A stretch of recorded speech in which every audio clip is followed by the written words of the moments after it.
Golden State Media Concepts Fantasy Football Podcast is your one-stop shop for fantasy football news and advice. Can't decide on who to draft on the first round? Going gaga on how to line up your team. Got you covered. Traditional leagues, dynasty league, PPR league, IDP league, even daily fantasy football league. Join us as we break down all the questions of fantasy football. It's the Golden State Media Concepts Fantasy Football Podcast.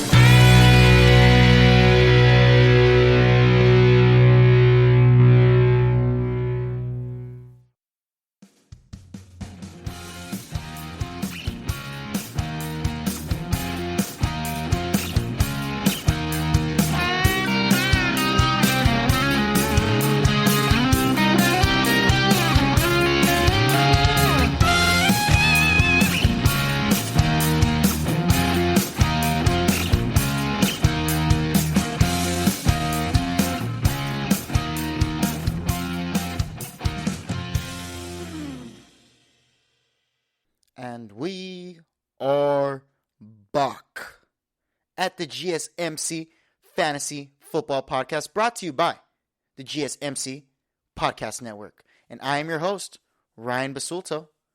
Thank you guys for joining us on another lovely day to talk about fantasy football. We are going to talk about Sam Darnold. Sam Darnold just went to the Panthers, Carolina Panthers to be exact, and he's looking to replace Teddy Bridgewater, as Teddy Bridgewater led the 21st ranked offense of the Panthers last year. They had all the weapons, some would seem, but they just couldn't edge it out in the end of games because they needed a Christian McCaffrey. They needed a big-time playmaker. DJ Moore and Robbie Anderson are great playmakers, but I'm guessing that they're thinking Teddy Bridgewater is more of the one. We are also going to talk about some more news around the league, see what's happening. There's a lot of stuff going on. And then we're also going to talk about the top remaining free agents, offensive free agents to be exact, left in free agency. There's a lot of good ones. Le'Veon Bell and Antonio Brown are still there. We'll see what teams may be good fits for them as they get to be signed this year with a new team looking for a new start. And then at the end of it, we are going to go over some good and great draft prospects that are coming out of this year's draft. I'm so excited. The month of April, this is where champions are made. And I'm not just saying that because I was born in April. I'm just saying champions are made because every little thing matters in the draft. Every little thing matters about everything, actually. Just the other day, I saw someone threw a banana outside of their door. I was like, okay, that's a little weird. And then as that was happening, literally a guy rode a bike and slipped on it like it was a Mario Kart. It was crazy. It was the weirdest thing I've ever seen. It was some cartoon stuff. But literally, if that person didn't throw the banana, that person wouldn't have slipped. And by them slipping, you saw them break their glasses. Now they can't see. Every little thing matters. That person's probably blind until they get new glasses. Poor guy. Shout out to him and his, what would you call that? I guess his durability, because he got right back up, got on the bike, saw his broken glasses, said, he even made a loud grunt and just kept on riding. So that's what we're going to keep on doing. We're going to keep on riding. We're going to keep on going. I'm not trying to take you off track too much, but Sam Darnold, we are going to talk about the 23-year-old QB, which is actually crazier because he's actually like 200 days younger than Joe Burrow. Joe Burrow's 24, he's 23. Joe Burrow is a late bloomer. Sam Darnold, the third pick out of USC, who got drafted by the Jets, is now on the Carolina Panthers. Yes, he is on the Carolina Panthers. And just this past Monday, on April 5th, the New York Jets traded Sam Darnold to the Panthers for a 2021 6th-round draft choice, a 2022 second-round draft choice, and a 2022 4th-round draft choice. They traded a second-rounder, a 4th-rounder next year, and a 6th-rounder this year for Sam Darnold. That shows kind of what the value was for Sam Darnold. We've been talking about Sam Darnold on this show, specifically on my episode where we talk about Zach Wilson and how the Jets didn't believe in Sam Darnold or couldn't even get anything of value for Sam Darnold. So one GM even went as far as to say that the 23-year-old quarterback would only get a third-round pick compensation for him, and that's the most they'll get for him. The Jets are likely, or will likely, be selecting a quarterback with the second overall pick in the 2021 draft, and will probably go with the rookie as a starter, as I said, Zach Wilson. The quarterback will be a popular opinion in keeper leagues, but would only be a number 2 fantasy quarterback next year. I'm very hesitant. Zach Wilson has the weapons, but I wouldn't exactly say he's a QB1 or even a QB to start in fantasy football and standard leagues. Better in keeper leagues because we know what Zach Wilson could do, but that's not what we're talking about today. The Panthers couldn't get Deshaun Watson. They couldn't get Matt Stafford. So they had to get Sam Darnold. And they got Sam Darnold at a great budget price. The quarterback is actually having a down year right now because he only threw for 2,200 yards, 9 touchdowns, and had 13 turnovers. Granted, he didn't play 4 games to be exact. He didn't play 4 games, but he had some breakout moments where he played against the Broncos, threw for 230 yards, rushed for 60 yards and a touchdown, 23 fantasy points. Went against the Raiders, 186 passing yards, 2 touchdowns, and 19 fantasy points. And the Browns, who are a good, formidable defense, he beat them. He beat them at home, 175, threw for 175, 2 touchdowns, 17 fantasy points. Has the potential, but then he has these games where he goes against great defenses, like the Bills, Niners, and Colts, which he had 10 fantasy points against the Bills, 11 fantasy points against the Niners, and 6 fantasy points, including 3 interceptions against the Indianapolis Colts. That Panthers offense did not look great this year without Christian McCaffrey. It was tough for them to... the Jets offense didn't look great, and the Panthers offense didn't look great without Christian McCaffrey.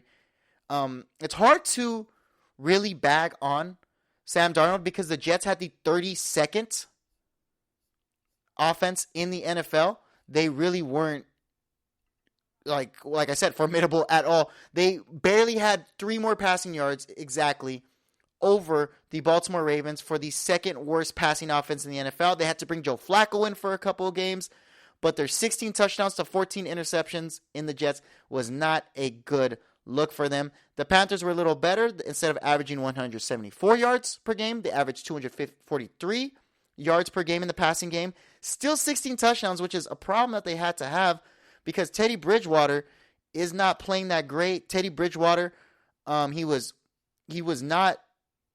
He was solid because if you look at his deep ball completion percentage, it was 43.6% this year, 13th in the NFL. If you look at clean pocket completion percentage, it was 77%, 7th in the NFL. 7th in the NFL also with a catchable pass rate at 78%. So that means people are able to catch Teddy Bridgewater's throws.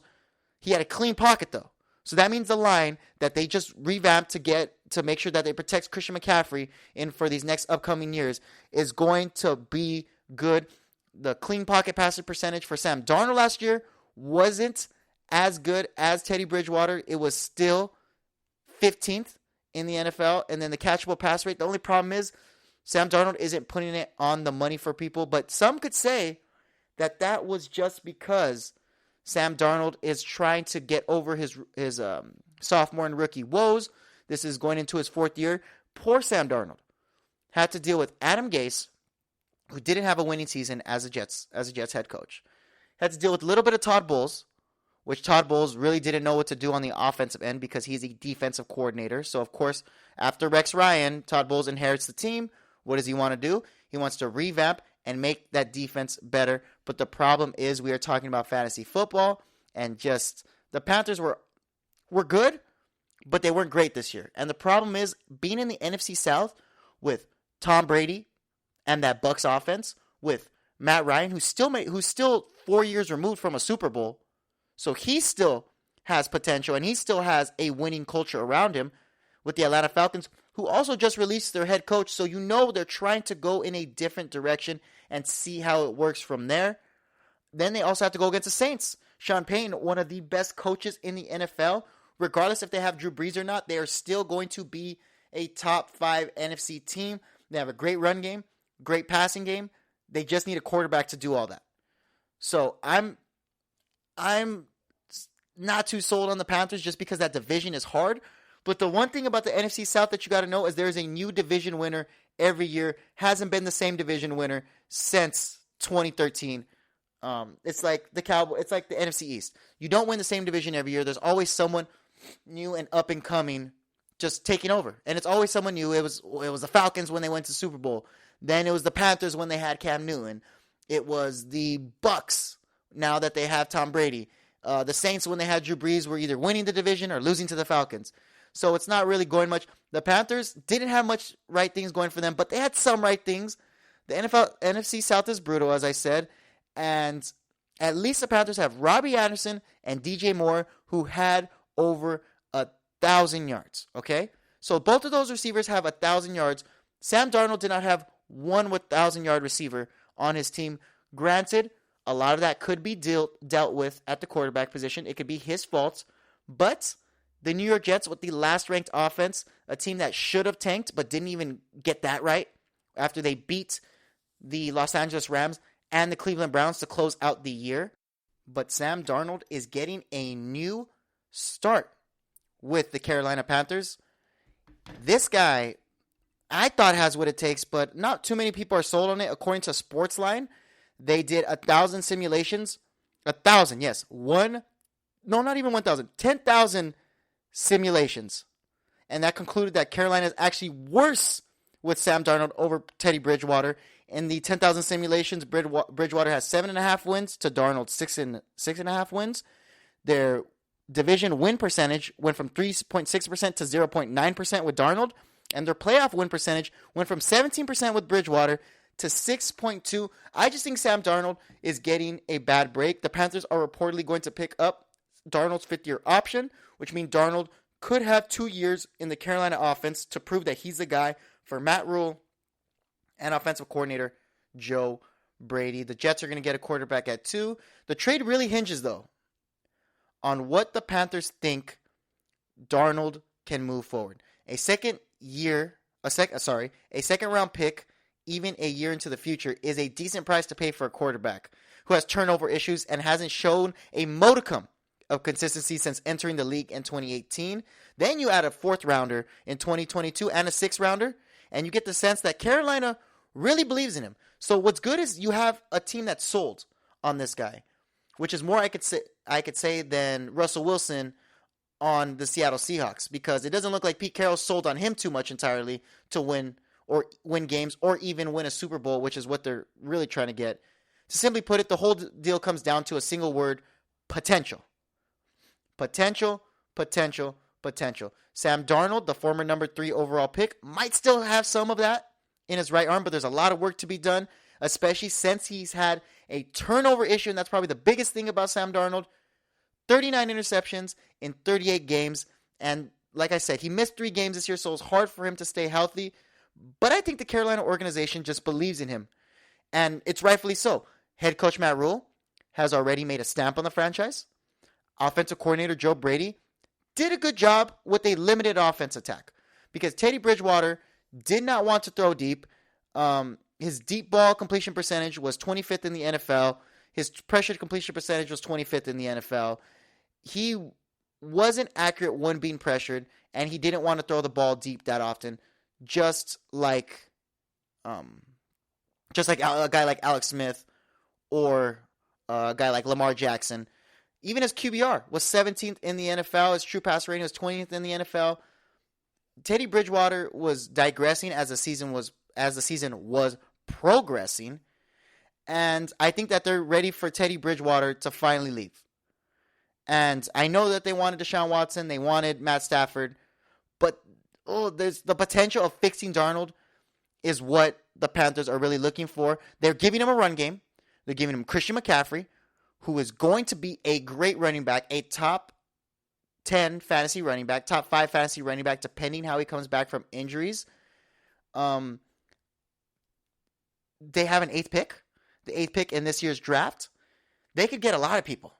They could get Kyle Pitts, the guy who has the longest wingspan out of Florida at the tight end position, the guy who has the longest wingspan ever in a draft, beating DK Metcalf. So you know he just has freakish athletic abilities and freakish athletic stature, height, size, whatever you want to call it.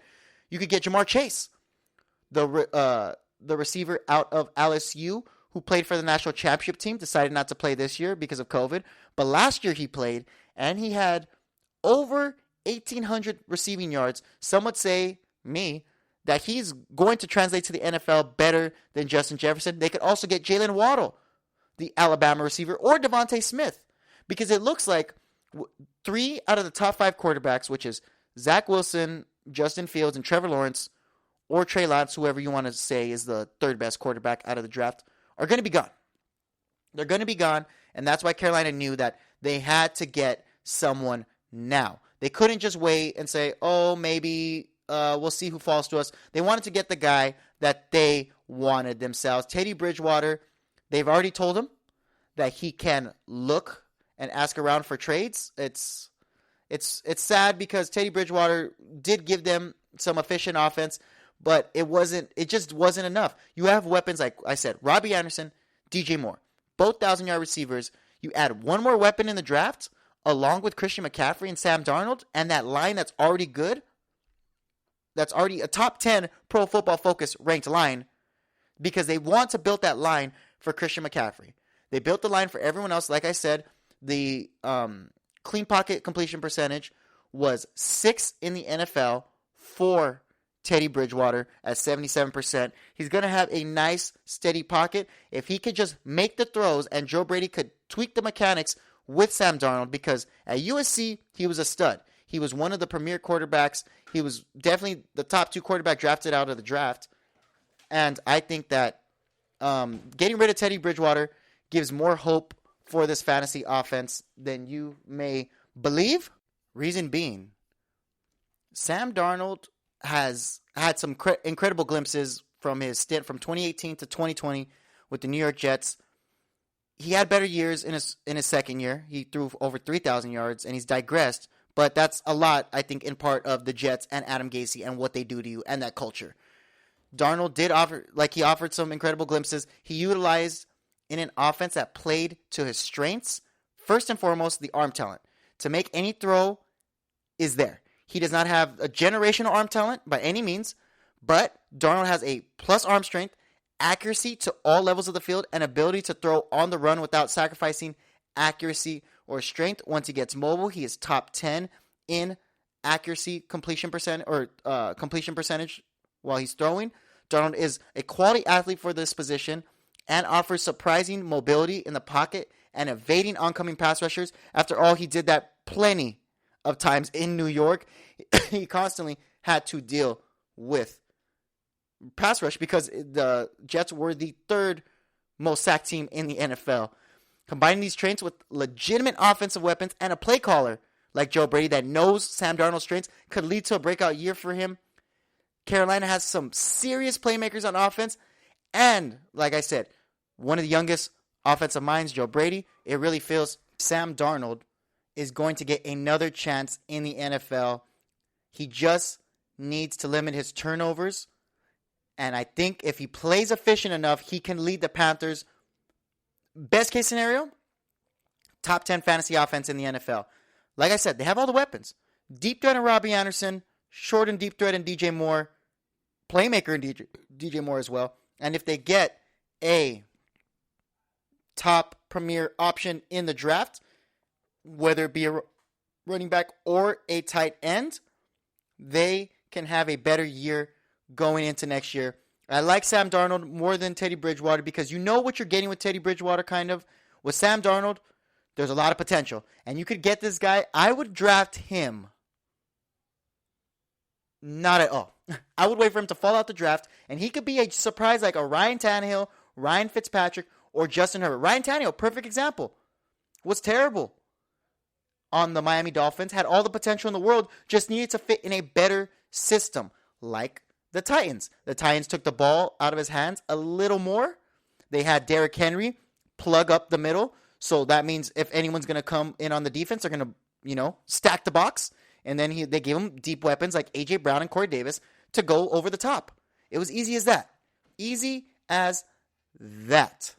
Sam Darnold could do that. He has the exact weapons Ryan Tannehill has. A.J. Brown, DJ Moore, Robbie Anderson, Corey Davis. Same stuff. Same exact stuff, except they have Christian McCaffrey, which is a top 5 NFL running back, and it's crazy. It's just absolutely crazy that Sam Darnold got traded to the Jets. I didn't think that they wanted Sam Darnold, but I guess Deshaun Watson being out of the race, Matt Stafford signed to another team, and these quarterbacks going real high in the draft. Seems as if the Panthers really didn't have another option, but I love the potential. I love it more than Teddy Bridgewater. Sam Darnold next year, just keep an eye on him. He's going to fall off the waiver wire, and people aren't going to believe in him. Keep an eye on him because he could definitely help you out as a waiver wire pickup week to week. But I will help you all on that and more once the season starts.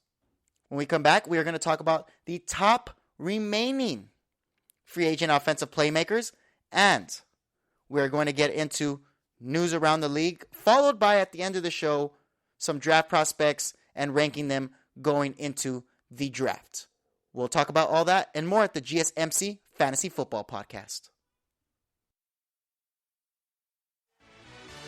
Are you looking for the very best NFL and college football podcast? Then check out the GSMC Football Podcast. Get the latest football news both on and off the field. From the NFL Draft to trades to the rumor mill to the NFL Combines. They got you covered. That's GSMCpodcast.com/football-podcast. Get updates on college rivalries, game day insights, and much, much more. It's football talk the way you want it. This show eats, sleeps, and breathes football. Don't forget to like them on Facebook and follow them on Twitter. Visit GSMCpodcast.com for more info.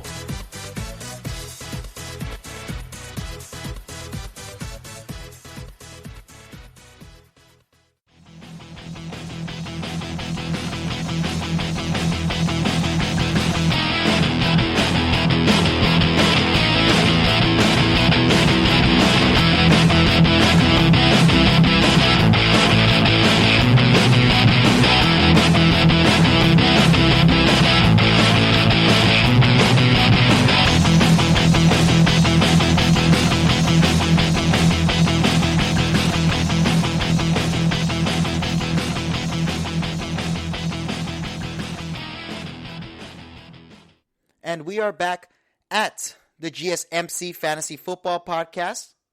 I am still your host, Ryan Basulto, and we were just talking about how Sam Darnold got traded to the Carolina Panthers, and I believe that he could have a Ryan Tannehill type renew of a season. It's going to work out. I think it'll work out better than Teddy Bridgewater's. Very conservative for me. Too conservative for me, if you ask. Fantasy offenses need to be led by a, cavalier, a pioneer, someone who's ready to just take the next step and charge that offense forward. A leader, Aaron Rodgers, Josh Allen, Lamar Jackson, all these guys help their offenses a lot better.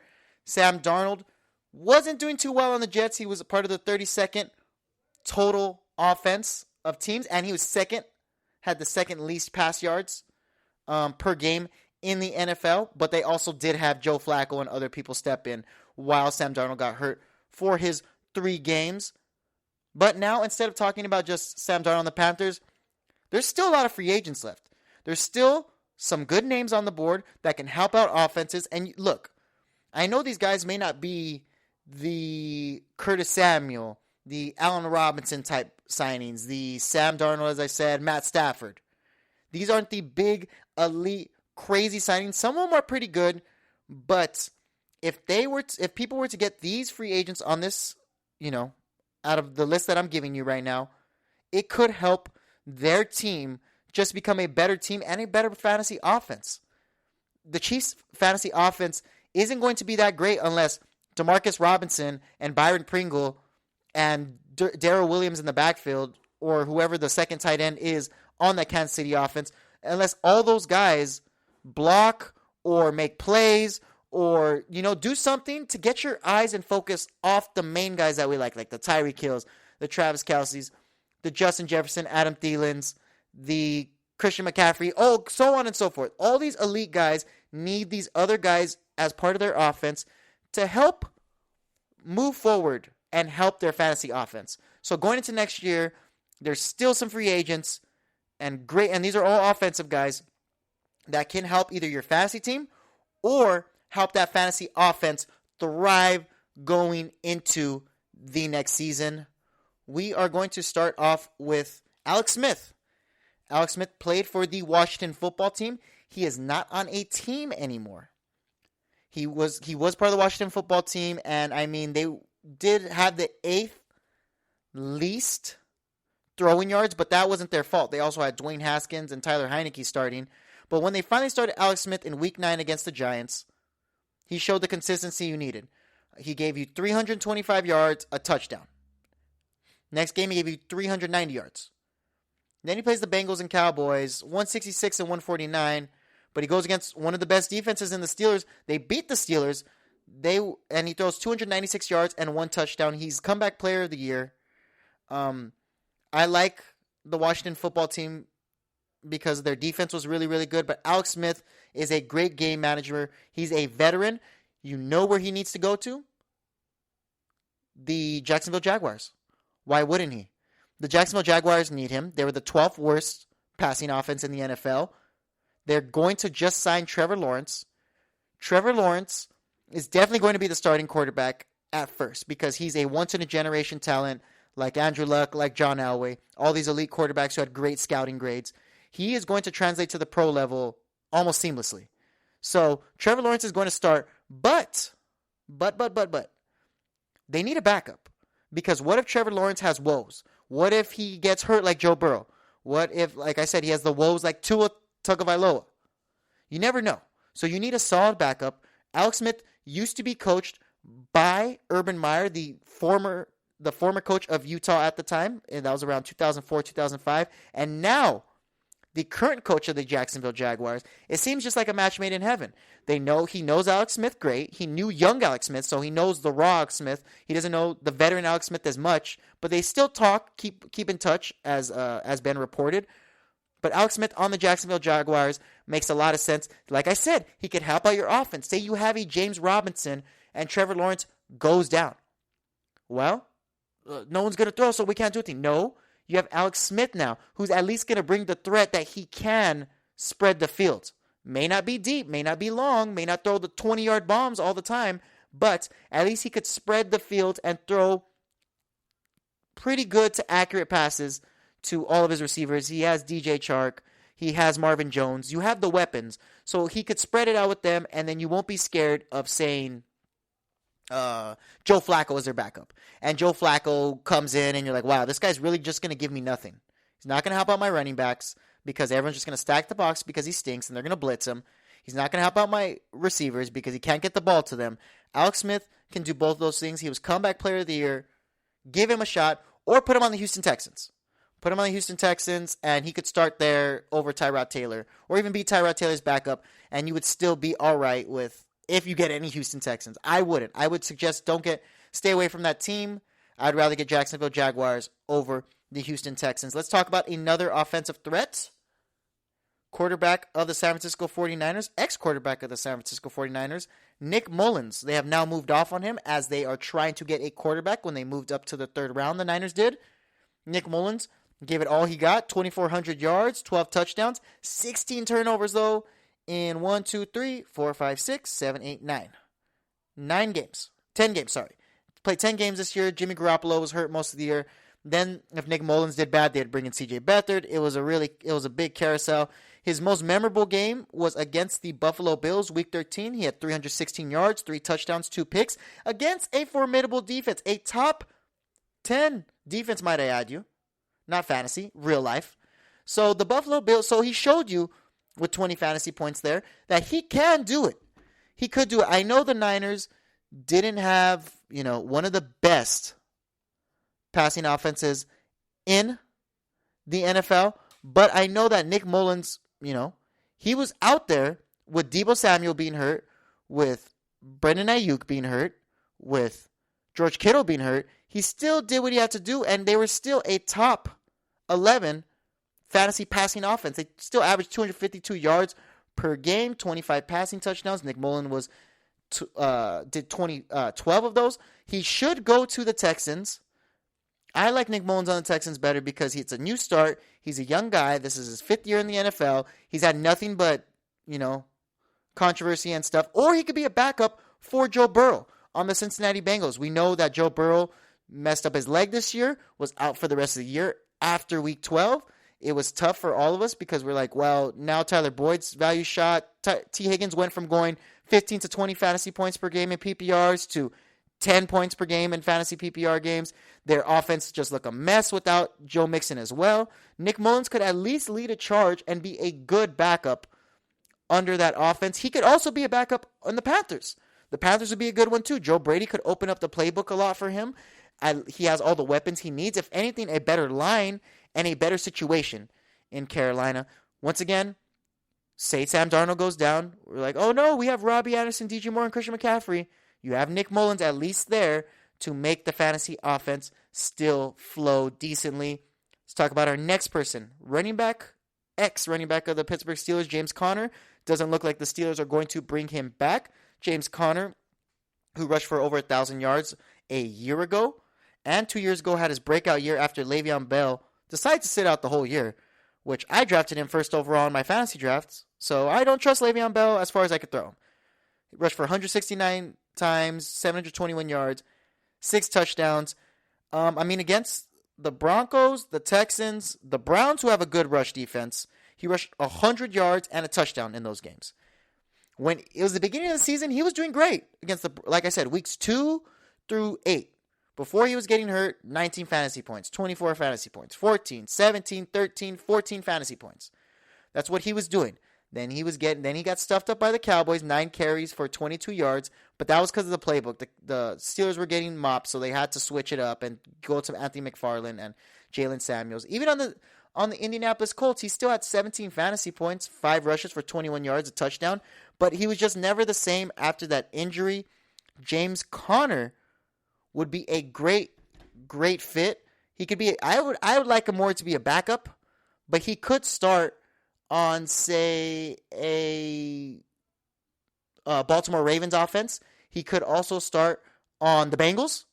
That would be a good option for him. He could go to the Bills. The Bills would probably be the best fit for him. They do not have a good running back in Devin Singletary and Zach Moss. They have whatever. If they were to just replace Devin Singletary or Zach Moss with James Conner, that would be a good look for them. He could help that fantasy offense just be one of the top fantasy offenses next year, as I think it's going to be. He could also join the Chiefs on a cheap deal, be the backup to Clyde Edwards-Helaire. They split the carries. That would tamper Clyde Edwards-Helaire. But if Clyde Edwards-Helaire goes down, James Conner's at least there. He has concussion problems, but this guy is very, he goes through adversity a lot. He beat cancer, came to the NFL, was a backup, rushed for over 1,000 yards. Talk about adversity. More than that, there's not much. So James Conner is a great offensive weapon that's still a free agent. So keep an eye out for that. We got Todd Gurley. Todd Gurley's still a free agent, even though he tweeted the other day, it looks like I'm going to sign with the team pretty soon to a long-term deal. He rushed for 195 yards, he rushed for 195 times for 678 yards and 9 touchdowns for the Atlanta Falcons last year. It was almost a comeback player of the year candidate until he got hurt after the Denver game. He wasn't the same ever since, but he was going against better rush defenses. He did have fantasy points where he had 121 yards and 1 touchdown and 14 carries against the Carolina Panthers, 24 fantasy points. The Lions, he had 23 rushes for 63 yards and 2 touchdowns. He actually had 2 touchdowns in 2 games, the Panthers and the Lions. NFC North opponents, who would have figured? 21 and 24 fantasy points respectively. This guy was going off. He had double-digit fantasy points 7 out of the 9 first weeks. So he was on a tear, started to fizzle out. He gave you fantasy points of 3 against the Saints, got hurt, then 2 against the Saints, 4 fantasy points against the Chargers, 3 against the Bucks with 1 rush for -1 yard, and 4 rushes for 16 yards against the Chiefs to close it out. Todd Gurley would be a good fit for the Seahawks. I like him on the Seahawks a lot just because Chris Carson isn't going to be that every down back. He gets hurt too much. And they did sign him to a good deal, but every time they have a running back like Carlos Hyde, Rashad Penny, they always go down. Every single time. Alex Collins, doesn't matter. So Todd Gurley being that backup, because you can't make him a starter anymore. He has to get 10 carries to 12 a game. And that's the most you could do with him. Maybe he'll be your goal line back because he found the end zone a lot last year. He was leading the league in touchdowns in the first 9 weeks. He had 1, 2, 3, 4, 5, 6, 7, 8, 9 touchdowns in the first 9 weeks. So a touchdown per game. So he knows how to be a ball hawk, find the end zone, still former NFL MVP on the Rams. Todd Gurley, a great offensive weapon that is still out there on the waiver wire. Let's go to Adrian Peterson. Adrian Peterson is still out there in free agency. He had 156 yards and 604 yards and 7 touchdowns. The 34-year-old running back played for the Detroit Lions and had a breakout year, well, according to his standards, especially in the 2-game period from week 12 to week 13 where he scored 4 touchdowns, 34 fantasy points, and over 100 yards rushing. Adrian Peterson still has some left in the tank. He scored double-digit fantasy points 5 times last year, so you know he could still do something. You would probably put him also on a Bills team because they need a good runner. So I think maybe he would be a better fit for the Bills as opposed to James Conner, because James Conner, we'd want him to have an every down back. But imagine Adrian Peterson back there. He would definitely make people want to stack the box a little more, leaving Josh Allen to spread out, throw it easy to one of his 4 legendary receivers, Emmanuel Sanders, Gabriel Davis, Stephon Diggs, and Cole Beasley. Adrian Peterson could help fantasy offenses going forward. You know, a man who I am off, but he is one of the still biggest offensive playmakers left in free agency. Le'Veon Bell. Le'Veon Bell tried to have a new clean slate on the Kansas City Chiefs, as he not is the reason that they lost the Super Bowl, but I like to believe is the reason, just because he does nothing and he contributes nothing, and therefore he is nothing. The number 1 ranked fantasy running back just 4 years ago to be exact, with Antonio Brown, the number 1 ranked receiver in one of the top offenses on the Steelers, exposed Le'Veon Bell and showed that this guy is washed now. He only had 2 touchdowns last year, had double-digit fantasy points twice last year, once against the Raiders where he's touchdown dependent. So he only got double-digit fantasy points in the 2 games where he scored touchdowns. Saints, where he got lucky for 15 rushes, 62 yards, and a touchdown against that top 5 Saints rushing defense. And against the Raiders, 7 rushes, 25 yards, 1 touchdown. None of that sounds spectacular, but he does bring a different dimension. He's still a great fantasy option at running back if you need a waiver wire pickup and he goes to a good team. He has to go to a really good team, though. Like, say, the Ravens. Ravens have the top rushing offense. Even though Le'Veon Bell isn't the best running back on the Ravens, since they're the top rushing offense, they're going to find ways to put him in as much as they can. Maybe a backup on the Vikings, just in case Dalvin Cook goes down, or you give less carries to Dalvin Cook. You want him on a heavy running back offense because you want him to be able to get his 5 to 10 carries, but it won't tamper the offense, or he won't be a starting running back. He could just help him. Le'Veon Bell is still a valuable asset. Doesn't matter what my personal vendetta is against him and me drafting him first overall and he didn't play because he wanted to rap and become a bowler, and look where that's getting him. Nowhere. Oh, man. Le'Veon Bell has been nothing ever since the Steelers. Next person who has been better after their breakup on the Steelers, Antonio Brown. He's still on the free agency market. He had 45 catches, 483 yards, and 4 touchdowns. This guy's had a crazy story. Went to the Raiders, was on the Seahawks, tried to be with this guy, tried to be with Tom in New England. That worked out for a week until he got kicked out because he's being too crazy. It's kind of seeming like he's acting out just so he could get kicked off of a team. Because on the Bucs, you didn't hear anything about him. You knew he respected Tom Brady vastly, and that is a big reason why Antonio Brown was okay with just being quiet, because he's like, well, I don't want to mess this up, and I know we're going to win a ring, which they did, and it all worked out in his favor in the end. They added Antonio Brown week 9 against the Saints. Had 6 fantasy points. 3 catches, 31 yards. I don't know about him. But then he started to pick it up. 7 catches, 69 yards against the Panthers. 8 catches, 57 yards against a top-ranked number 1 fantasy defense against the Los Angeles Rams. He had 13 fantasy points. Atlanta Falcons, 2 games he played him, 56 fantasy points, 3 touchdowns. He had 11 catches, 138 in one, and 2 touchdowns, and 5 catches, 93 yards, and 1 touchdown in the other one. He finished the season in his last 3 weeks, scored 4 touchdowns. Antonio Brown's ready for a team. Put him on the Seattle Seahawks. He just wants to get paid.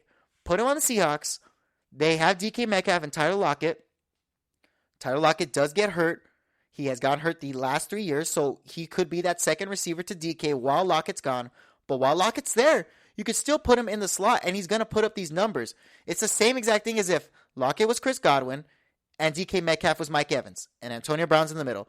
Same offense. Oh, wait, but he doesn't have Tom Brady. Yeah, he has a more mobile quarterback, a younger quarterback, and a more accurate thrower now in today's NFL than Tom Brady in Russell Wilson. So with that, with the quarterback that he respects, so he's going to be quiet. Pete Carroll, a coach that he would respect, so he's going to be quiet. An offense that would feed him a lot of love. I like him a lot on this Seattle offense. Maybe the Chargers too. If the Chargers are willing to dish out big money, Justin Herbert needs another weapon. It'd be nice to have him and Keenan Allen, and you have Mike Evans on the outside, Mike Williams on the outside. So he's going to do all the deep routes. You're worried about him. Keenan Allen's eating you on all the intermediate routes and short routes with his route running. And then you have Antonio Brown, who's going to spread you deep, do a short route. He's still one of the best receivers of all time. Had over 100 receptions 4 years in a row. Not many people can do that. I know it was a Steelers offense, but still, Antonio Brown is still a free agent that can help your fantasy offense today. We still got to go around the news that's surrounding the NFL. There's a lot of good stuff to talk about and more as we talk about some rankings that I have for some NFL draft prospects going into the draft in April, because we are just ready for the draft right now. We are absolutely ready to become champions through this draft. That's why we're going to learn about these guys. We're going to see what type of offenses they're good in, and we're going to figure out what offense they would fit in. So if your team drafts them and they have the right offense to fit in, because it's always about schemes. If they don't fit a certain type of scheme, it doesn't make sense. You can't force them all the time to fit a scheme unless you make the scheme based around that player like they do with Christian McCaffrey. But we will talk about all this and more at the GSMC Fantasy Football Podcast right after this. Tired of searching the vast jungle of podcasts? Now listen close and hear this out. There's a podcast network that covers just about everything that you've been searching. The Golden State Media Concepts Podcast Network is here. Nothing less than a podcast bliss with endless hours of podcast coverage. From news, sports, music, fashion, cooking, entertainment, fantasy, football, and so much more. So stop lurking around and go straight out to the Golden State Media Concepts Podcast Network. Guaranteed to fill that podcast itch. Whatever it may be. Visit us at www.gsmcpodcast.com. Follow us on Facebook and Twitter, and download us on iTunes, SoundCloud, and Google Play.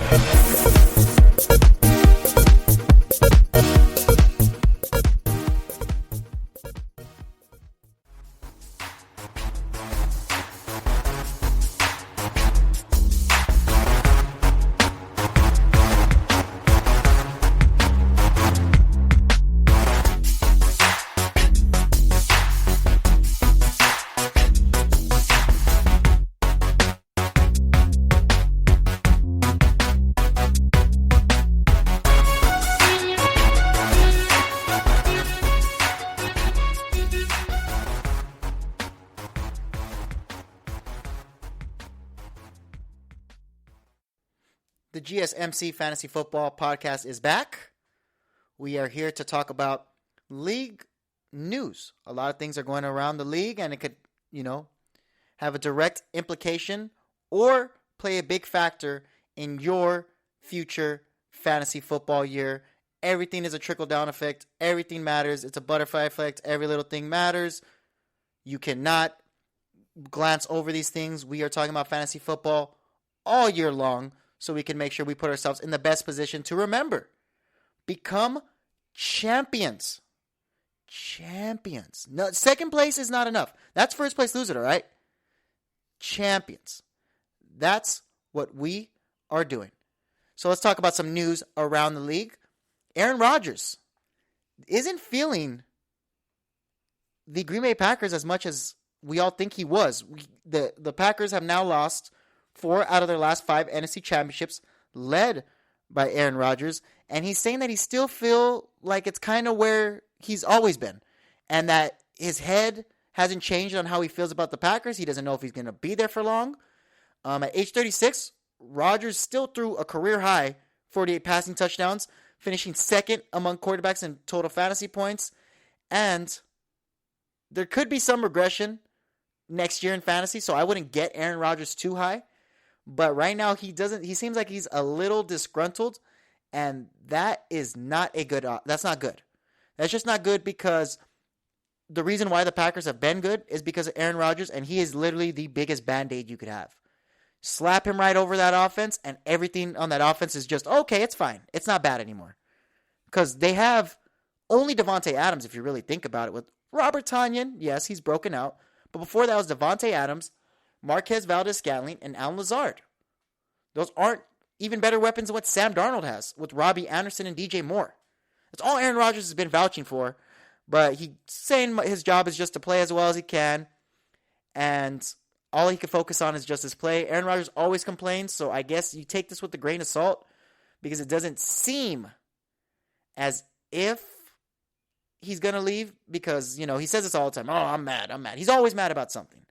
So take it with a grain of salt, but just know, if Aaron Rodgers is not on that Green Bay offense, Devontae Adams goes from a wide receiver 1 to a wide receiver 2 real quick. It doesn't matter who is throwing it, unless someone's throwing it to him, and they are giving him the same amount of numbers like DeAndre Hopkins was dealing with when he would go from Brock Osweiler to Case Keenum to a bunch of terrible, terrible quarterbacks. Something else happening around the news. The Dolphins could mix things up a little. Apparently, Devontae Parker could be a possible trade option this offseason if the team receives the right number. Parker has been the number 1 receiver for the Dolphins over the last few seasons and will continue to remain the number 1 passing option. But he's going to start wherever he plays. So he's a number 2 fantasy receiver. If Devontae Parker leaves the Dolphins and he goes to like the Rams, he goes to I don't know why he'd go to the Bills, but the Bills, if he goes to the Niners, if he goes to the Broncos, if he goes to the Raiders, he will be a wide receiver 2. He is a great fantasy football player, having over 1,000 yards 2 years prior to this year. This year he was just tampered by injuries, but promise, he's really good. So I like him in fantasy football as a wide receiver 2, wide receiver 3. You get him in like the 4th, 5th round, depending how many people are in your draft. Myles Gaskin is likely going to be the number 1 running back, or maybe the number 2 running back in 2021 if they get a running back early. Gaskin posted some pretty decent numbers last year, and he proved that he could be a running back 3. If he starts, he dropped 33 points in the last fantasy game, in the fantasy championship game, week 16 that I had against Oakland Raiders. He had 3 touchdowns, 1 rushing, 2 catching, all in the second half. Gaskin is a playmaker. He can do it. The Dolphins apparently could trade also Mike Gesicki. If they decide to get Kyle Pitts, Gesicki had 703 yards and 6 touchdowns last year as a season. He's a low-end tight end fantasy, number 1 fantasy tight end. Problem is, a lot of those touchdowns were coming from Ryan Fitzpatrick on his stint on the Miami Dolphins.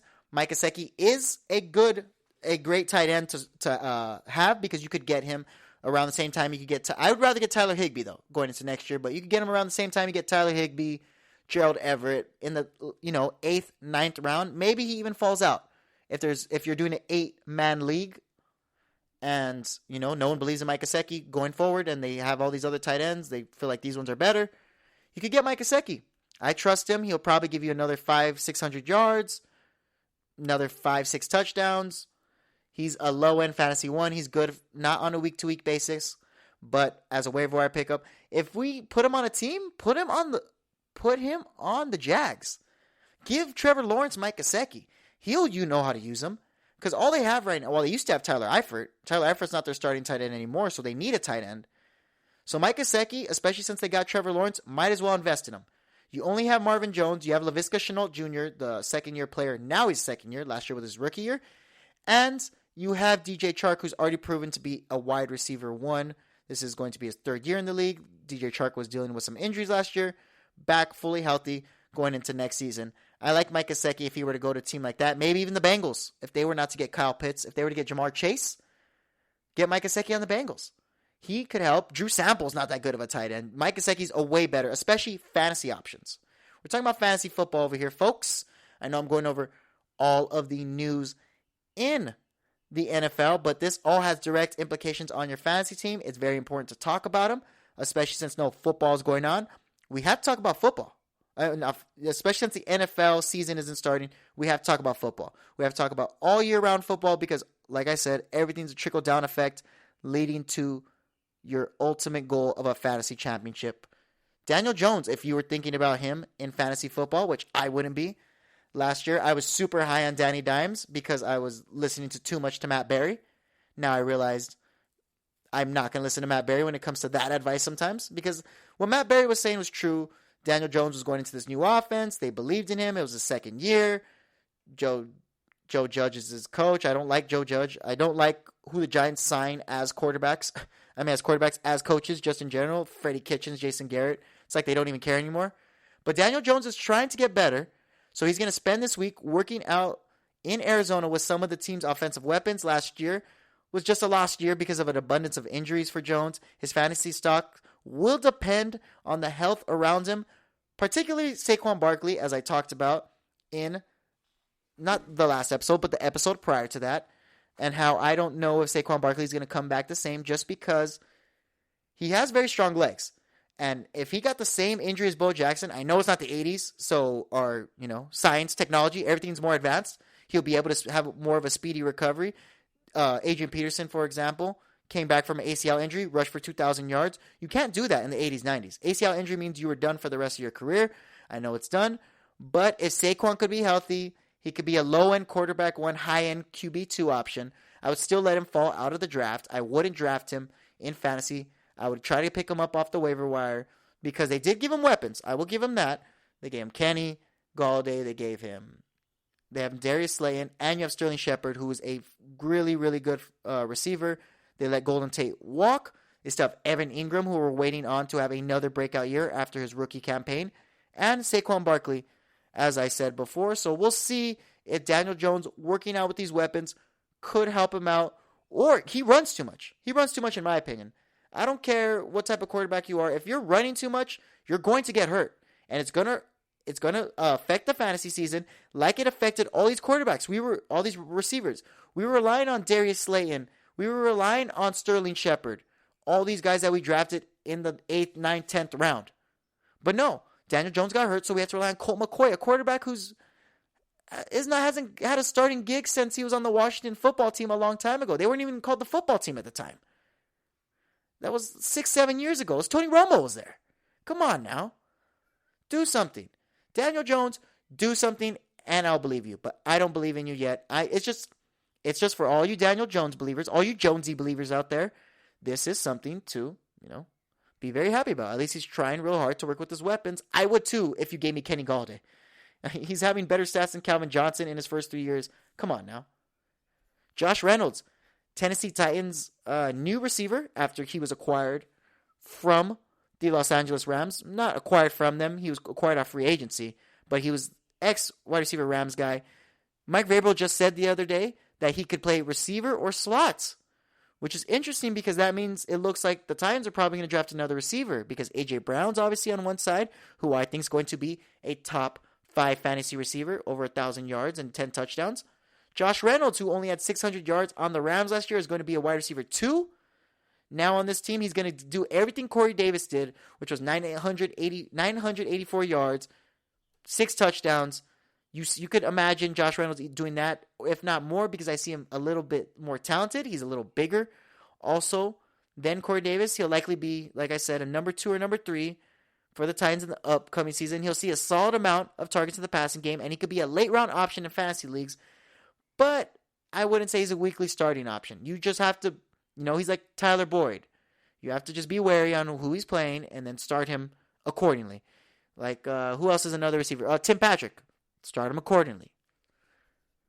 So, apparently, also, before Sam Darnold was going to go to the Panthers were still really trying to make a push at Deshaun Watson. They really wanted it, but they decided to get Sam Darnold. There was a lot of interest. The Texans have repeatedly said that they will not trade Watson, though. So the Panthers had to get Darnold. But Watson, if he was on that Panthers team, though, oh my goodness. This would be a completely different story. I would say the Panthers have a top 5 fantasy offense. Deshaun Watson's going to throw over 4,000 yards. Robbie Anderson's for sure going to have over 1,000. DJ Moore's going to have, if not, maybe 1,200 yards. And Christian McCaffrey's going to be the best fantasy running back in the game because now you have to worry about Deshaun Watson back there. It just stinks because his whole situation that he's getting into, I don't want to get into too much because it takes away from fantasy football. He's in the wrong, though. Just know you don't mess around. You don't do things without consent, and you don't try to force things to ever happen.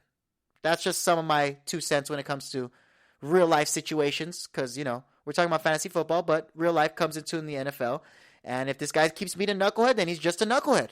And that's just the way it's going to be. So if Deshaun Watson is going to keep being that type of guy, well, we don't want him on our fantasy team, and we are not drafting him next year because we know he's going to not play for the Houston Texans next year if he has to play for them. Apparently, Seattle Seahawks quarterback Russell Wilson gave to Carlos Dunlap his assurance he isn't going anywhere in 2021, and that's the only reason why Carlos Dunlap signed a deal the other day. I just didn't talk about it because Carlos Dunlap is a defensive player. I know we could be like, oh, but let's look at the Seattle defense, fantasy points. Wrong. Why are we going to look at the Seattle fantasy defense? They were bottom 25 in the NFL. They were terrible in pass. They were bottom 20. They're the 29th ranked team in pass defense. They couldn't do anything worth a lick on defense. That's why they gave up all those yards to, what's his name, John Wolfman? The backup quarterback of the Rams who didn't play in years and never started an NFL game, but he beat or would have beat the Seattle Seahawks. Like, come on now. Russell Wilson, they needed him to be 100% focused. Carlos Dunlap, I guess, sees something in him. So that's why they're completely okay. Like, he's okay with signing with the Seahawks. So he said he's going to be there till 2021. The 4,000-yard passer who was the 6th ranked fantasy quarterback last year, who also threw for 40 touchdowns, is coming back, it looks like, for at least 1 more year. So you could rely on him in fantasy next year. I just wouldn't draft him because they're one argument away from it being like a Jared Goff, Sean McVay type of relationship, and that's not a healthy relationship. And then his play might digress. We've never seen Russell Wilson's play digress, but just know, everything that goes up must come down at some point. And who knows if this is the year it comes down? Who knows? I don't know. Jordan Howard just re-signed with the Eagles, as if we weren't tired of seeing Jordan Howard on the Eagles. And there's no, it's a 1-year contract, but no financial terms were disclosed. He just signed on April 7th. The problem and the reason why I'm bringing up Jordan Howard is because he vultures some of the goal line work for Miles Sanders. And it's annoying because Miles Sanders is in a good position like J.K. Dobbins is with Lamar Jackson. They have a running quarterback who's going to throw, but he will run 10 times a game. So that's going to open up and leave you on the defensive end trying to get a quarterback spy. You have to spy on him. That split second, this is the NFL. Things happen really fast. Players move real fast. They're the fastest in the world, strongest in the world, some of the best athletes in the world. One split second passes. As soon as the quarterback runs this way and it's a fake handoff and Miles Sanders runs that way, it's already too late. Miles Sanders is going to be 5 yards down the field and he's going to beat the linebacker because the linebacker has to chase him. Unless he's some crazy fast linebacker like Fred Warner or Brian Burns. So, not really, but I was loving the Miles Sanders hype. I don't like the Eagles just as a team. That's another vendetta I just have. But I'm always going to be brutally honest about things. Miles Sanders was going to be a 3-round running back. Now that Jordan Howard's there, you know that Miles Sanders literally went from 9 touchdowns on the year or 11 touchdowns he was going to score next year to 7 to 8 touchdowns because now Jordan Howard, who gets 20% of the red zone carries, is now going to vulture some of those carries. That's not encouraging going forward. Remember, just something to think about. It's the little things that could affect your fantasy team. Now we move on to the Chiefs. Haven't heard about the Chiefs in a bit, ever since they they released both their linemen and signed the retired Kyle Long. Quarterback Patrick Mahomes, he was in a walking boot at a golf turn or at the National Augusta. It's like one of the big golf clubs. And Patrick Mahomes was in a walking boot. And he's going to be ready for training camp, though. So if you saw that walking boot for any reason whatsoever, he's going to be ready. And he should be one of probably the first quarterback taken in next year's draft. The gap is closing from him and the pack, though. I would say that Josh Allen is almost at his neck because he has just as many weapons. Lamar Jackson might have a good year next year. Russell Wilson, if they added Antonio Brown, could have a great year next year. You never know. Patrick Mahomes isn't the, by far, best quarterback, but next year I think he's going to throw 50 touchdowns. I just think so. Patrick Mahomes is the type of guy who you could see breaking the barrier on being, I not only threw 50 touchdowns for the first time in NFL history, or not for the first time in NFL history, I'm not only leading the league in touchdowns over Tom Brady and Peyton Manning, who threw 50 touchdowns, so I'm the third to do it in NFL history, but I'll do it again and be the first guy to throw 50 touchdowns 2 seasons. So Patrick Mahomes, he has the weapons. He has Tyreek Hill, Travis Kelce, Clyde Edwards-Helaire, and apparently Demarcus Robinson has set his sights on being the big number 2 receiver next year. He's happy that they let Sammy Watkins go. Not happy that they let him go, but he said he's encouraged because he's like, wow, they saw potential in me, and they see that I could be a better option than Sammy Watkins, and they got a lot of things in store for me. He says, I'm ready to go back to work and see what they got for me. Every other season, it's been 4 or 5 touchdowns, 500 yards. I think it picks up a little bit more right now. You're literally hearing it from his mouth. These are all quotes from him, by the way. Not for them to give me the opportunity, but go in there and take the opportunity. Go in there and show them I am a receiver who could put up 1,000 yards in a year and 10 touchdowns. And I would say that's crazy for the 4th-round pick of 2016 who posted career highs in receptions last year with 45, receiving yards with 466, and he could certainly be in line for, a big jump. But his quarterback's Patrick Mahomes. And he has, and it's not even like, okay, well, Demarcus Robinson's his only receiver, like Will Fuller with Deshaun Watson when he was on the Texans. That's his only receiver, so he's got to go to that guy. No. You're going to worry about Tyreek Hill. You're going to worry about Patrick Mahomes' legs. Then you're going to worry about Travis Kelce being in the middle of the field and having matchup problems against safeties, corners, and linebackers alike. And then you're going to have the emergence of Clyde Edwards-Helaire along that newly revamped line. Demarcus Robinson could see some Corey Davis numbers. 80 receptions, 900 yards, 7 touchdowns. I like it. I like that Demarcus Robinson is literally setting the goal for himself, and he's setting the standard and telling us, hey, draft me in fantasy this year. Who knows what I could do? So Demarcus Robinson, if you have a last pick and Demarcus Robinson's there, just get him. Just get him with the last pick. Might as well. Screw it. Who cares? Sammy Watkins showed you if he was healthy, he would have great games where he'd have 3 touchdowns, 42 fantasy points. It was usually a week 1 thing because that's what he would do. But Demarcus Robinson could have, and they have McCole Hardman. So he stretches the field even more. I completely forgot about him. Demarcus Robinson has the potential to get that Corey Davis numbers, 900 yards, 80 catches. But the last person I'm going to talk about in this free agency frenzy segment of the GSMC Fantasy Football Podcast, Julian Edelman. His knee got surgery last fall to alleviate some knee swelling, but it's chronic and it's doubtful that he's going to play the entire year. So he just turned 35 in May. He only played 6 games last year, hit 7-year lows with 21 catches last year, 315 yards, no touchdowns. This is without Tom Brady. We're not betting against him to fail in the 13th season, but with Cam Newton at quarterback, Julian Edelman being old, him not playing all year, just do not draft Julian Edelman. That's why I wanted to mention this. Don't draft him. He's not going to help that Patriots offense. The tight ends are the only thing you might want to draft on the Patriots offense. Other than that, Julian Edelman, stay away from him. He is not what he used to be anymore. I love talking fantasy football, and all this stuff is going to make us champions in our next fantasy football year. I think that I'm going to win. I'm going to join at least 3 drafts next year, maybe 4, and I'm going to win at least 1 or 2. At least 1, capping out at 3. 2 is what I'm aiming for, is what I'm hoping for. And I hope you guys are aiming for the same. Remember, PPR is the funnest stuff.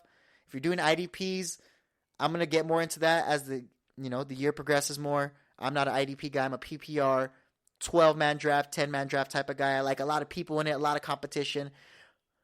We love competition here at the Fantasy Football GSMC Fantasy Football Podcast. But next, we are going to talk about the future. We're going to talk about me ranking some NFL draft prospects going into the 2021 April draft that happens in how many weeks now? 1, 2, 3 more weeks. 3 more weeks, the draft starts. We're all ready for it. I'm going to help you guys out, and we'll all be champions together. Like I said, when we come back, we'll talk about the future of the NFL draft.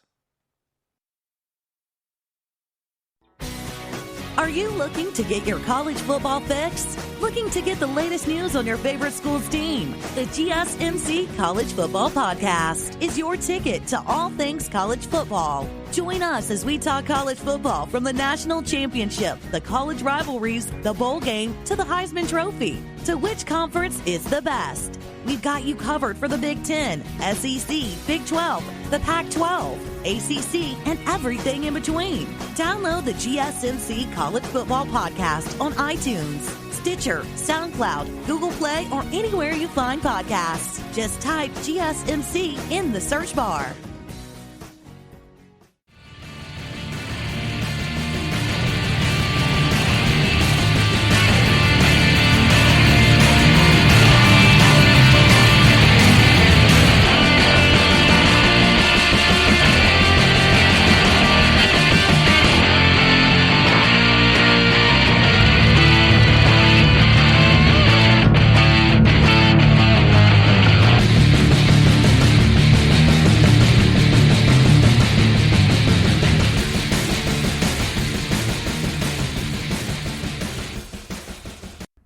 And we are back for the final segment of the GSMC Fantasy Football Podcast, at least for today.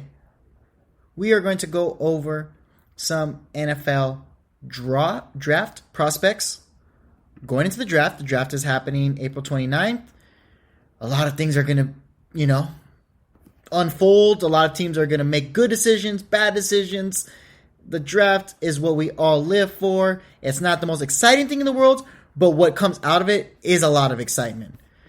So we're going to kind of start and talk, and I'm going to talk about my rankings of these NFL draft prospects, and we're going to start on quarterbacks today. Today will be quarterbacks. We'll do running backs, receivers another day. But today, it's quarterbacks. We're going to start with my favorite, the first pick in the overall draft, the number 1 quarterback going to be drafted next year, Trevor Lawrence. Trevor Lawrence has been locked in pretty much as the number 1 pick in the draft. He knocked off Alabama in the national championship his freshman year before reaching the championship game again as a sophomore in the college football playoff, and as a third time as a junior, the 6'6". Yes, let me repeat that. 6'6". You cannot teach that type of height. You might as well be a basketball player. 6'6", 220 with all the physical tools a team craves at quarterback. Lawrence will be a game changer for the Jacksonville Jaguars. His 2020 stats in 10 games, he had 3,100 yards, 3,153 to be exact, 24 touchdowns, and only 5 interceptions. Guy's off the charts, man. He's a plug-and-play ready guy. He does everything well. He's got everything on throw. In 3 years as a starter at Clemson, Lawrence went 35-2. Appeared in 3 college football playoffs, winning 1 national championship. What more can be said except, wow, this guy is ready to play, ready to win. He has 36 career starts. He was 52-2 as a starting quarterback at his high school. So you already know this guy just wins wherever he goes. They just lost 1 time, technically, over those 3 seasons, an actual regular season game. Everything else, the other loss was just against LSU in the national championship. He was a 5-star recruit out of the 2018 class. He threw for 30 touchdown passes as a freshman. 30 touchdown passes as a freshman. And, I mean, only throwing 5 picks this whole year. That just shows that he is a great decision maker. The poor Jacksonville Jaguars were not too hot last year, being a bottom 15 pass offense, only passing for 25 touchdowns on the year, which is also bottom 15, having also 16 interceptions. throwing 16 interceptions, which ranked 6th in the NFL. So that means they don't have a good decision maker, which was Gardner Minshew at the time. They don't have an actual passer who could throw enough yards in a game to actually win them games. It's unfortunate that Gardner Minshew was put in that situation, but they were also sacked 44 times, which ranked 7th in the NFL. The quarterback was hit the 15th most time in the NFL, so another bottom 15 stat. The Jacksonville Jaguars have a lot of things they have to worry about. Trevor Lawrence can fill all that and more. Great decision making, winning personality, not winning personality, just a winning type of guy. He wins all the time. I like Trevor Lawrence the most out of all the draft prospects. He's once in a generation. I always mention that. It's always, really refreshing to talk about this guy because this guy is going to have such a great future. Number 2, I have Justin Fields. Fields is another quarterback likely to be second, picked in the first handful of picks. He was sensational in 2019 for throwing 41 touchdowns and just 3 interceptions while also rushing 10 touchdowns. The Buckeyes only played 5 games last year, but he still led them to a Big Ten title and a semifinal win over the guy I was just talking about, Trevor Lawrence and the Clemson Tigers, before he lost to Alabama. Fields is faced with criticism pertaining to his work ethic, and analysts think that he doesn't have the best work ethic. But I don't. His head coach has already came out and said, I don't know where. His head coach from Ohio State said, I don't know where that all these reports are coming from. Justin Fields is a baller, and he gives it his all. When you account for the 51 touchdowns in your first season as a starter, of course you're going to be one of the top picks I have. He grew up in Georgia, was a 5-star recruit, number 1 ranked in the 2018 ESPN 300, ahead of Trevor Lawrence. So he's beating him on all levels right now, technically, except my list. He was also drafted in the MLB draft, one of the better MLB player. Could have went to the draft. He was a first-round pick, so that just shows you how good he was. Spent 1 season in Georgia behind Jake Fromm before transferring to Ohio State, and because he wanted to go there so he could immediately come and start putting on a performance. He was a Heisman finalist and this past year, and he led Ohio State to a college football playoff, beat Clemson 26-3, which is another thing he topped Trevor Lawrence again in. In August, while other conferences were preparing to start their seasons, Justin Fields established a petition requesting the Big Ten to immediately reinstate the 2020 season. The Buckeyes, started to play in October, and then Fields had just 11 incompletions through 3 games and had 11 touchdown passes in that time frame. He's 6 foot only, but he had a stellar QBR though. Awesome. 89.5. His downfield accuracy and ability to create plays under pressure, kind of like a Kyler Murray, like a Patrick Mahomes, will help him make him one of the best quarterbacks in this draft. He's going to help out the 49ers, who got their quarterback hit 124 times, the second most ranked in the NFL. Poor 49ers quarterbacks. 49ers were also the 12th most sacked team. They threw a lot of interceptions. They were the third most interceptions in the league with 27. And their passing touchdowns are nothing to be stellar about. They ranked 21st in passing touchdowns. So the Niners, who are looking to probably get Justin Fields with that 3rd pick that they moved up to get, it seems as if they're going to get everything they need because they have a guy who only threw 3 interceptions, okay?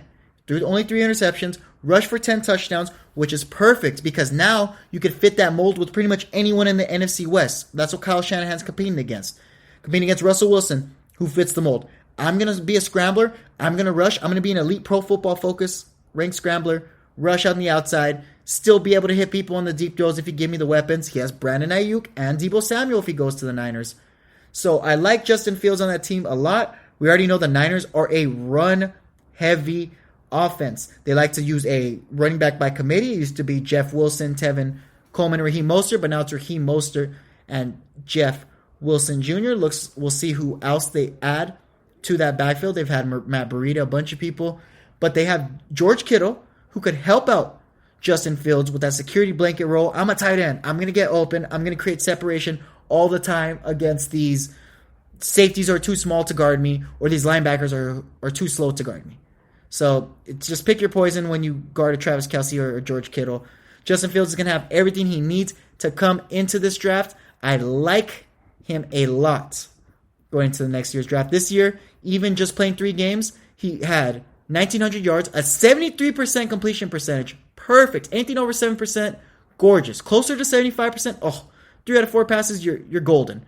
21 touchdowns in only 7 games, 274 yards and 5 touchdowns. This guy could do it all. He could do it all. He could throw it in the air. He could do it on the ground. I like Justin Fields just because he gets that dual threat, especially when it comes to fantasy.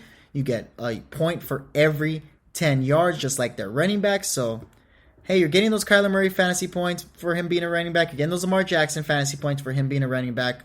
If Justin Fields stays or goes to the Niners, he will be a top fantasy option going into next year. I actually like him more than Sam Darnold. My number 3 ranked quarterback in the NFL draft, Zach Wilson.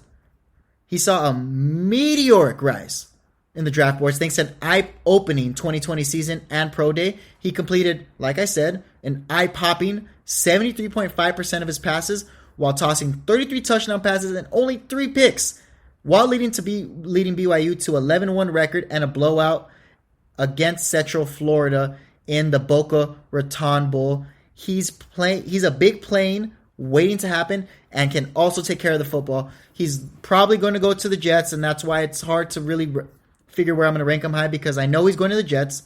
So if this guy's going to the Jets, then that doesn't, garner too well for everyone else. He had 33,692 passing yards, 33 touchdowns.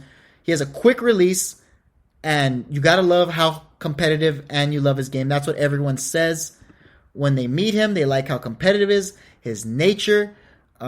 He was they say he was a skinny, quote unquote, skinny little noodle when he was first going to Weber State, but then he got an offer from BYU, decided not to go to Boise State or Weber State, decided to become a Cougar. When he took over for them against Hawaii in 2018, he got 4 touchdowns in that win, automatically putting him on the map. Then he brought BYU to the famous Idaho Potato Bowl. Then in that season, he went 18 for 18, 317 yards, and 4 touchdowns in another victory in that Potato Bowl. His sophomore season brought middling numbers, 11 touchdowns to 9 picks, because he had a 6-week absence in the middle of his campaign, just because in the middle of the year, in the middle of the year, with a fractured thumb. Can't throw without a thumb, but his 2020 year was one to remember. He soared into a top 10 pick. The Cougars went 10-1 during the regular season. Wilson had 43 touchdowns this past year, only 3 interceptions, again showing how good his decision-making is. He ranked in the top 5 of qualifying passers nationally in yards per attempt, completion percentage. He's good. He's good, and I think he could do more for that Jets offense than Sam Darnold did, because I think he has a higher ceiling than a Sam Darnold. But we just have to see. We have to see, because I don't like how the Jets operate, their whole organization. Ever since Rex Ryan took them to the AFC Championship, and even before that, you can't really blame Chad Pennington and Eric Mangini. They tried to win playoff games, but Tom Brady just said no. That's all he said, no. And then they're like, I guess we're not going to win a game. So they never won a game after that. But just competing against Tom Brady all the time is troubling. So now that Tom Brady's gone, you have to, cement yourself. So what happened? The Bills cemented themselves. The Bills, who are also known as the biggest losers of all time, cemented themselves. I say that because they lost 4, count them, 4 Super Bowls in a row. And you're going to let that team take over because they decided to get the jump on quarterback and how to run an organization and a great head coach in Sean McDermott? Get out of here. So Zach Wilson, I just have to see it. I like Justin Fields on the Niners a million times better than I do like Zach Wilson on the Jets. But we'll see how he turns them around. Like I said, only 3 picks in 2 years. 3 picks his sophomore year, 3 picks his senior year. His junior year. His sophomore year was, he had 6 picks, but still. Those 2 years where his hand was all right, only threw 3 picks, decision making great, Jets don't make good decisions, so just leave it at that. The next quarterback I love, Trey Lance. He might be the biggest question mark of this class because scouts will only have one game to look at him from 2020, but it's impossible to ignore what he did the year before that in 2019. He had 28 touchdowns, 0 interceptions, and had an undefeated record to lead his team to the a championship. I said fantasy championship, a championship title. It was the FCS though. That's the division below the NCAA Division I men's college football teams. So he comes from the same school as Carson Wentz, North Dakota, but he's not expected to go as high. But I like him. I like Trey Lance. He had, like I said, 2,700 passing yards, 28 touchdowns, 0 picks. He has a great skill set when you watch him. If just the ocular test, watching Trey Lance, you can see what everyone is hyped up about because he's a big guy, he's physical, he's strong, and these are all the traits where you're like, wow, I love it because he could play like a Big Ben. I know we don't want Big Ben now, but Big Ben back then, he's able to break tackles. Not Carson Wentz, and Andrew Luck, where he's able to break tackles, get open. A Dak Prescott, strong guy. He's gonna have a lot of potential on him. Put him on the right team, and a lot of things can go. Put him on the Falcons. Put him on the Falcons with Calvin Ridley, the rest of those receivers that they have, because they always seem to find good ones. They have Mohamed Sanu one year. Calvin Ridley was kind of just their slot guy at one point. They still have Julio Jones. They have Austin Hooper. I like them for them. You could also get him on the Panthers, but they just got Sam Darnold, so it doesn't make sense. The Broncos. Oh, the Broncos need this man so bad. They need Trey Lance more than anyone. They should, because Drew Lock has proven that he's not the guy. They gave him the weapons. He has KJ Hamler, Jerry Jeudy, and Tim Patrick, all young receivers, along with Melvin Gordon, and one of the best offensive lines going into next season in the NFL. Mark my words, they're going to be a top 10 Pro Football Focus ranked offensive line. And that defense is good. Give Trey Lance that team. Problem is, they just need a better coach. I don't like Vic Fangio as the coach. But yeah, if the Cowboys didn't keep Dak Prescott, they could have just drafted Trey Lance. Almost the same thing, better decision making. I like Trey Lance a lot just from the ocular test and what you saw from him, when he was actually playing, because he opted out this year due to COVID. The last player we are going to talk about is Mac Jones. Who? Mac Jones. Who? Mac Jones. I gotta stop saying the Mac Jones jokes that correlated to Mike Jones, but they're so similar. Mike Jones, who? Mac Jones. Mac Jones put together one of the most efficient seasons in college football history this last year.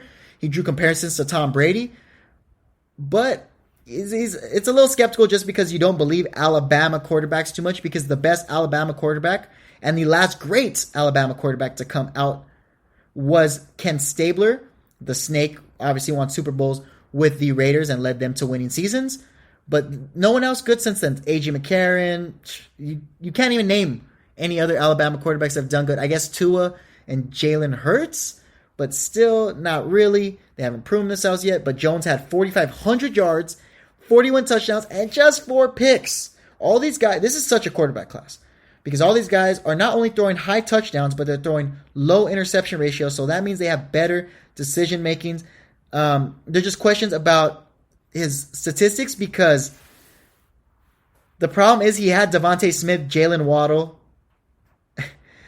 and Jerry Jeudy last year.